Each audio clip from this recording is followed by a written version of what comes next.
thing that also affects the family.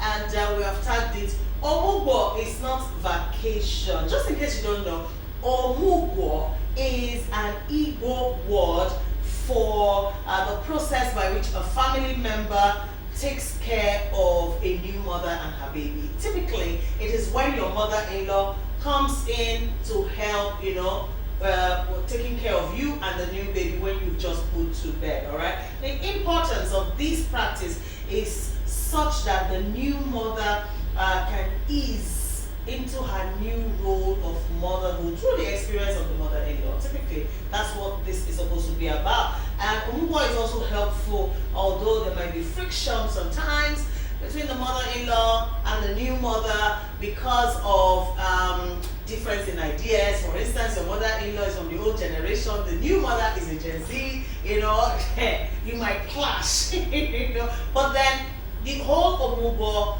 concept is a very fantastic and a very good and brilliant one.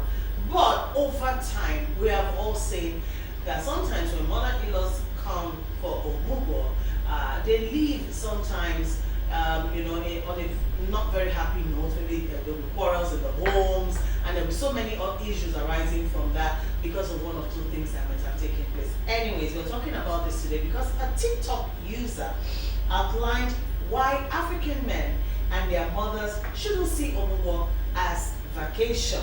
In the video, she actually stated that mother-in-laws should not expect their sons' wives to clean and cook during their visit after childbirth. According to her, a mother-in-law should be helping out instead. Let's take a very quick 2 minutes. Let's go listen to this TikTok user on this issue of Omugwo, and then we'll come back to the studio. Dear African men, please, whenever your mom comes for Omugwo is that visit that mothers come after the wife just had the baby. Please tell your mothers that they are not coming for holiday. No. If your mom wants to go on vacation, maybe you should send her to Dubai. That period after child delivery, she needs your mom to come and assist her with taking care of you and the baby. Yes. Because if your mom comes and she's not helping your wife, then she's been a liability on that wife. Because you are not at home to see the things that are going on. How can a mother say she's here for Omugwo and the wife is the one cooking, cleaning, brushing, scrubbing, bathing the baby and all? I heard the story this afternoon and I won't lie to you. It's really, really scared me. This lady had the baby 3 weeks ago through C-section. So the mother-in-law had to travel down to the village, from the village. This lady begged her husband, please let my mom come so that I'll be able to beg my mom to do things for me. He said, lie, my mom has to come. The mother-in-law came. Can you believe that this lady will wake up as early as 5 a.m., get the older child ready, bath for the new baby, C-section of 3 weeks. The mother-in-law will stretch her legs. Whenever she wakes up, she will even say she wants pounded yam. The mother-in-law will be asking for foods that are so difficult to make. It is not fair. 3 weeks C-section. Please, it is time for you to table this matter to your mom, especially if you know that you fall in this category of men that don't like to confront their mothers. Please table this matter very well. Let your mom know her roles and her duties, because a lot of mothers see it as an opportunity to come and stretch their legs. They will say they are going for Omugwo, but no, it is vacation. It is indirect holiday. It is not fair on your wives. Please, mothers, whenever you go to your in-laws' house, please now assist that poor girl. It is somebody that gave birth to her. How would you feel if your own daughter calls you and tells you that is what her mother-in-law is doing to her?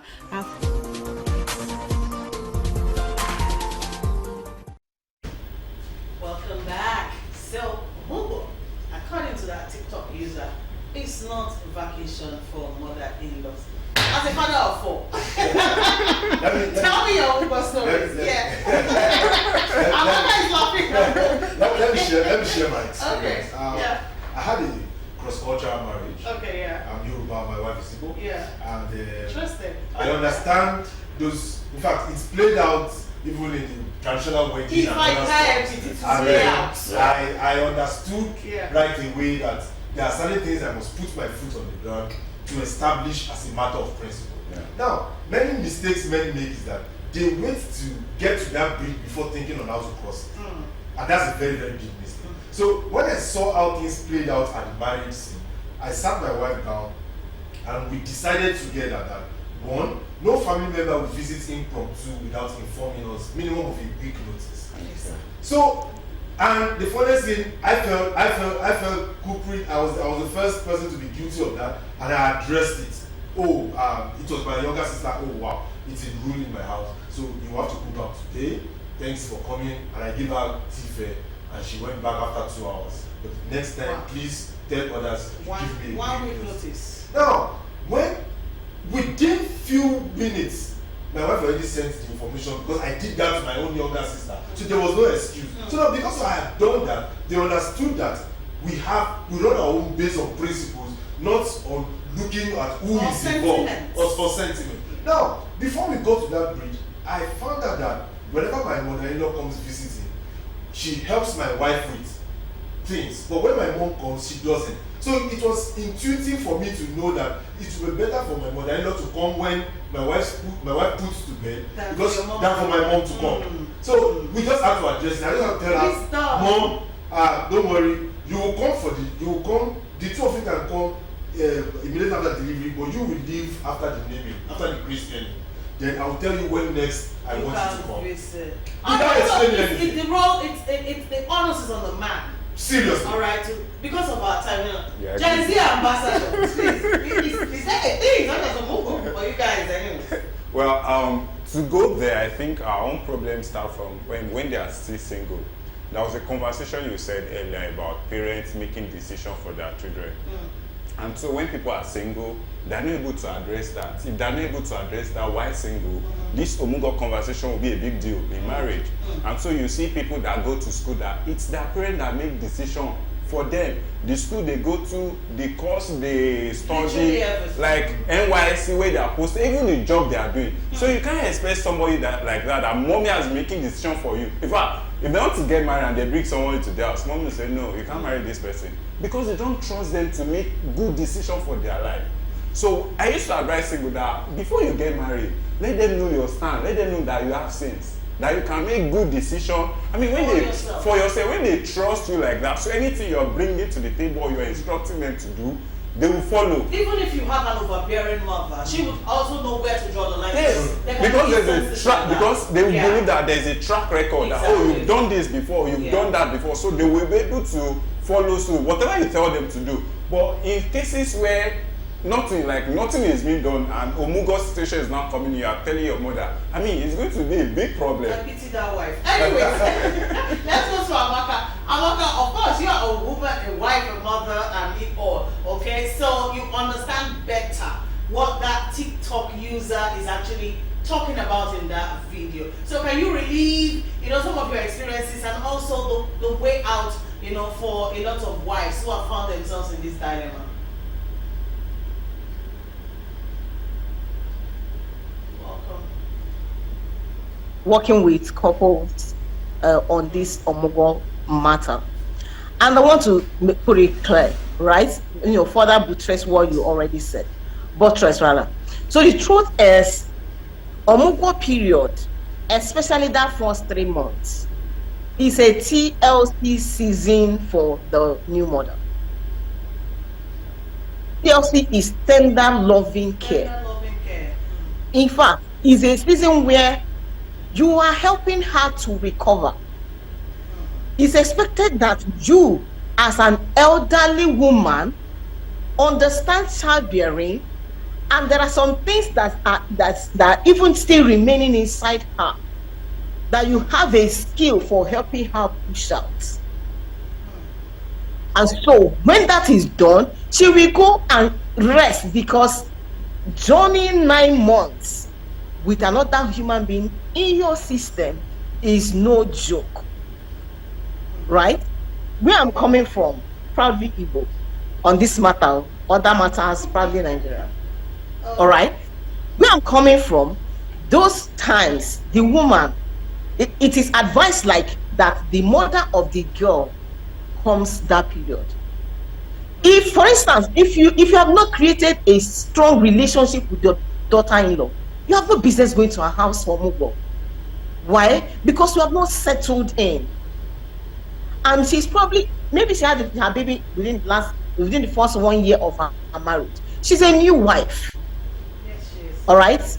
So going forward, I think if you're listening, I think the truth is conversations, communications, we cannot overflog it. Have conversations. As a single person, go and do marriage counseling by yourself. Pay a coach. Update yourself. Be sure, master who you are. Have your deal breakers. I'll say that again. Know what your deal breakers are. And communicate them during courtship. All right? Because I've had to deal with a couple who did surgery, who will have to be carrying buckets of water and doing all kinds of things within the first 3 months of that surgery. It is man's inhumanity to man. And then those mother-in-laws, all mother-in-laws are like that, right? But those son mother-in-laws are the ones to first complain. And because it's your son, hey, that's the way she's the other person's daughter. In fact, if you are like me, that's my mom is late, I don't know how you're going to do yourself. So, Omugwo, is not compulsory that it's your mother or your father that must come. A mother figure can come. Your friend can come. What you just need that time is help. Is someone who can help Anybody who you. is going to come to your house exactly. to come and increase the pain and make you suffer the more should stay. Is toxic at that time. All right. True, So what you're coming to very do true. is to help the new mother to recover and then be able to handle the baby, because it's tender. It's not, most people are not able to, they can handle other people's children, but at that point they're not able to handle their own children. The baby is tender. Is your And even the mother, your knowledge the new mother that is being is also requested at that tender time. too. At that time, Sorry? yes. She needs help. Yes. Even the new mother is also tender at that time. Sorry, I'm butting in, but our time Yes. is almost up. You know, you nailed it on the head when you said it's man's inhumanity to man, really. Because if you have empathy as a woman for another woman who just put to bed, you won't do all those things, asking her to go pound yam for you because she married my son. I'm in my son's house. Look, let's be realistic about it, all right? If you married a man from the Igbo extraction, all right, and you are not Igbo, it will come to you as a shock, as it did to many of us, you know, when this Omugwo thing plays out, because it will play out, and you'll be shocked, all right? It will shock you. So for me, it's all about empathy.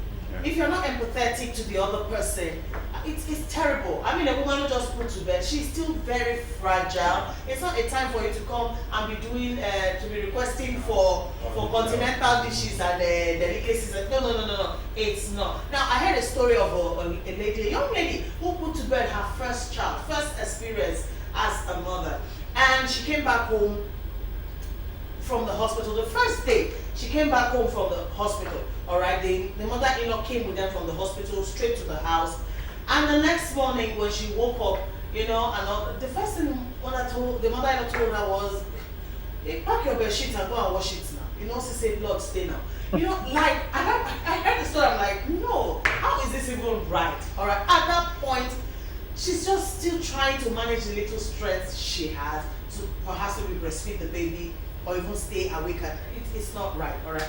And I'm happy that the men at the table knows that it is the responsibility of the men to check their mothers, you know, when this time comes. Because I understand the mother to son relationship sometimes.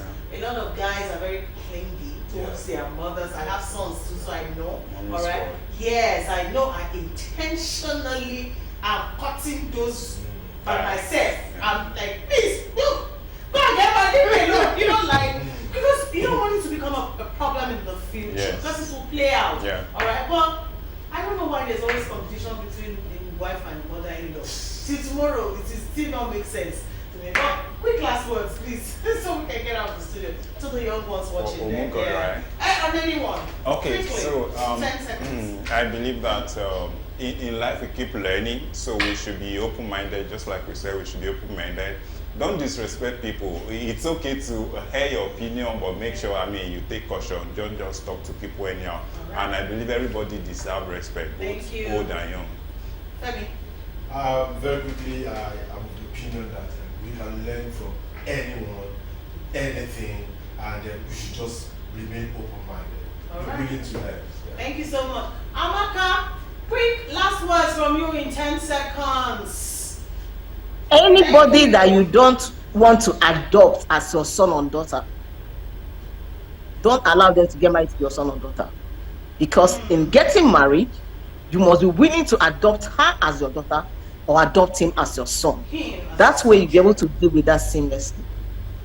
Thank you so much. It was nice having you on the show, Amaka. Thank you for joining us Thank virtually. you. That was Amaka Omowoike, a family life therapist and a lifestyle coach. Thank you for joining us from home. Also in the studios, we've had Israel Oyedigbe. All right, very interesting name. Very meaningful name. Okay, thank you so much. Again, hope we'll have you again on the show. Okay, and also many thanks to you, Femi. Thank you for always coming through. I appreciate you. Femi Emmanuel, aka Femi Chacha Naija. Thank you, viewers, for watching. All right, once again, let love lead all the time. All right, let's just be kind one to another. And I think half of the problem in this world will be solved.